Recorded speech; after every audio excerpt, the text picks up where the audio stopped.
More than 1 million hernia surgeries are performed in the U.S. every year. The majority of them use a plastic mesh. Last month, the FDA ordered manufacturers to stop selling some mesh used for pelvic prolapse or urinary incontinence cases. Despite that, and thousands of issues reported to the FDA, plastic mesh continues to be the standard treatment for hernias, with sometimes life-changing consequences. It's terrible. I'm nauseated, I'm throwing up. Everything's so tight like this, always. And I'm like, I can't take a breath, It's affecting my heart, it is. Stuck at home is not how Carmen Pacheco expected to live out life in her 50s. In and out of the hospital, I've been in the hospital twice this month. Her pain and worry matched by her mountain of medical bills, a spiral that began 6 years ago when doctors performed what most consider routine surgeries, implanting plastic mesh for pelvic prolapse and a hernia. They never told me what could happen. And a year to the date, I had a strangulated hernia. The ambulance had to go pick me up. A second surgery resulted in a massive infection, followed by a third surgery and more pain. I can't do nothing now. I can't even eat.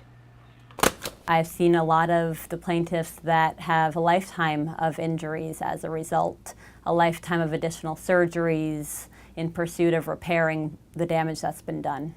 Melissa Nafash does not represent Carmen, but is a New York attorney whose firm has more than 10,000 hernia mesh cases. Due to design defects in the meshes, often there is a surgery to remove that mesh. Polypropylene, which a lot of these products are made out of, can be thought of like a window screen, and tissue is intended to grow into that screen. It's as if you pour cement through a screen and let it dry, and then try to pull that screen out. It has become a part of the body. Sound familiar? The doctor reported that the mesh had eroded into my bladder, attached to my bowels, my nerves, and my muscles. In February, dozens of women shared their stories at an FDA hearing about the problems associated with pelvic mesh. This is affecting lives, and it's major, and nobody's really listening to us. Former IT manager for the FDA, Madrice Tomes, was there.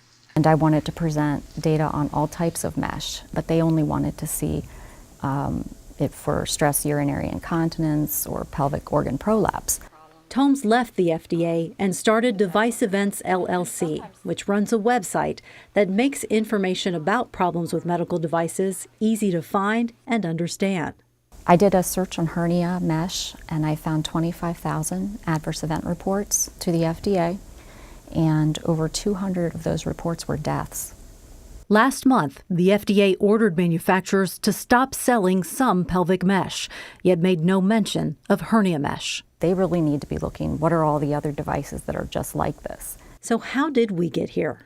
None of these products have actually gone through the rigorous process of being FDA approved. Dr. Vineet Chaudhry is a general surgeon specializing in hernia repair. I've done close to 1,000 hernia repairs, and I put mesh in almost every single one of them. Dr. Chaudhry says years ago, hernias were repaired using sutures or biological mesh made from animal tissue or human cells. That mesh tends to kind of absorb away over time. It gets real soft and pliable and doesn't last very long. So it's not a really permanent solution, but it helps temporarily. Plastic mesh seemed to last longer, so it's been used more frequently since the 1980s. The great majority of patients tolerate the mesh extremely well and don't ever know that it's in there. When mesh goes well, it goes really well. But in the cases where it doesn't, it's not just a little bit of pain. It's a disabling problem where people need multiple surgeries. In the first 3 months of this year, there have already been 2,400 reports of problems to the FDA and 15 deaths with hernia mesh. Most of those reported years after the initial surgery. And you can see Device Events has found that all of these events have started to increase in the last 10 years. The most common include infection, mesh that adheres to internal organs, even sepsis and death. So the mesh doesn't stay where it's put by itself. After a period of time, it will incorporate into the surrounding structures and will remain intact. But as it's healing in place, it can definitely move or shift. I have bowel obstructions, throwing up bile every morning. Carmen is not alone. Device Events found more than 5,000 bowel obstructions, more than 5,600 infections, all people with hernia mesh, most happening since 2007. I had a hernia the size of a cherry. And now they're telling me it's the size of a tortilla. It's huge. Carmen used to weigh 225 pounds. See, this is the first surgery. Now she's barely 125, facing another surgery by an out-of-state doctor who says her only hope is to add more mesh. To be going through this, yes, they destroyed my life. The mesh will destroy your body, your health. It will destroy your life. So what do you do if you have a mesh implant? Pay attention to symptoms. If you experience any pain, you should get checked by your doctor. In many cases, people experience symptoms years after the surgery.